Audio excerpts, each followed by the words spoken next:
So sitting here at the crib being lazy, man, a long day. So man, we talk to you guys about something that we all dealt with, man. Divine timing, baby. You know, it's the moments when you're waiting on God, thinking, any day now, Lord, I'm ready. Let's get it popping. But instead, all you hear is crickets. Divine timing, man. That's still a little funny thing, but God shows up right on time, just never on your time. So it's a little frustrating, but ultimately it's a great reminder that God's always working behind the scenes, man, even when it feels like nothing's happening. Divine timing, it means that everything is happening at the right time, in the right way, and for our greater good. And trust me, man, God's timing is perfect. Even if sometimes it feels like he's running on heavenly standard time. Slow motion, right? But slow motion is better than no motion, right? The challenge of waiting. So let's be real, man. Waiting, it's not fun. No bueno. We live in a world where we get annoyed if a text takes longer than 10 seconds to send. We got fast food, express shipping, instant coffee. But when it comes to God's plans, oh, no, man, that's a different story. You pray and it feels like God put you on hold with no estimated waiting time, right? It's like, God, hello, you there? Did you accidentally mute me? Nah. But here's what I learned, man. God's delays, they're not his denials. It's just part of the process, man. The Bible even backs this up. Ecclesiastes 3 verse 1 says, to everything there's a season and a time for every purpose under heaven. So in other words, God's got a calendar for your life. And every blessing, every breakthrough, and every answered prayer has its own perfect timing, big dog. See, here's the kicker, man. You got to trust the process, even when it makes zero sense.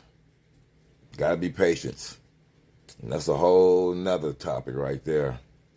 Let me tell you a story about Joseph. This might help out. Because to me, that's like one of the ultimate examples of waiting. So God gave Joseph a dream that he one day be a big deal, you know, a ruler and all of that. But what happened first? His brothers threw him into a pit, sold him into slavery, and he ended up in prison for something he didn't even do, right? And you talk about a tough journey. That's a hard road right there, fam. So for years, it seemed like Joseph's life was one bad turn after another, man. Nothing could get right. And for me, I'd be like, God, I thought I was supposed to be the star of this story. You know, the hero. What's going on? But see, God was working behind the scenes. And he was setting them up for something huge. So when the time was right, Joseph went from prisoner to second in command in Egypt. Basically, and he saved thousands of lives during a famine that they were going through. So if his dream had happened too soon, he wouldn't have been ready, fellas. I mean, the waiting and all the hard parts, it was all part of God's preparation. He was getting them right. Just like he's getting you right, getting me right. We got to trust his plan for our future, man. Same thing happens in our lives. Excuse me, boss. You have a text message. The detours of God's way of protecting us or leading us to something better. And what looks like a setback, a lot of times, to set up for something bigger. Let's go to Romans 8, verse 28 says, and we know that in all things God works for the good of those who love him, who have been called according to his purpose. Now, if you notice the words, it doesn't say some things or just the good things. It says all things. It's the good, the bad, the ugly, and the downright ridiculous. God uses all of this to create something good in your life.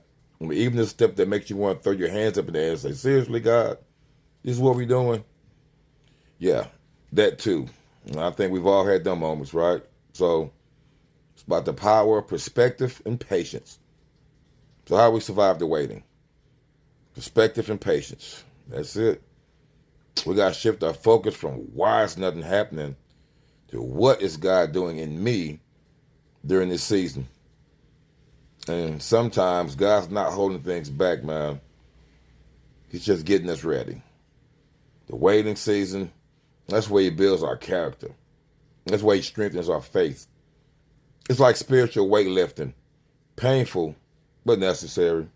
It's going to make you stronger, make you better. And yeah, homie, it takes patience. But see, patience is not just sitting around twiddling your thumbs, waiting. It's actively trusting that God's got you covered. When we lean into that trust, we can experience peace. Even when things feel like it's just up in the air, you don't have no control of what's going on. Good news is, your story's still being written. So if you're in a waiting season right now, here's some good news. God's not done with you, and your story's not over. He's still writing it, and the best chapters are coming. So that's the dream you've been holding on to, right? It's not forgotten. It's just on God's timeline, not yours or mine. You gotta trust, man, that He knows the exact moment your breakthrough will happen. It's never late. He's never forgotten about you. I mean, it might feel like He's cutting it close, but trust me, man, it's right on time, every time. So I'm talking to you, but I'm talking to me too, man. Let's do this. Let's trust God's timing. Let's just take a deep breath, relax, release our need to control everything, and believe that God's got a plan for us. And while we're waiting, let's just laugh a little, man. Have some fun with it. And remember that God's timing is always worth the wait. Trust His timing, man. It'll all be worth it in the end. It's just work, baby. Let's go.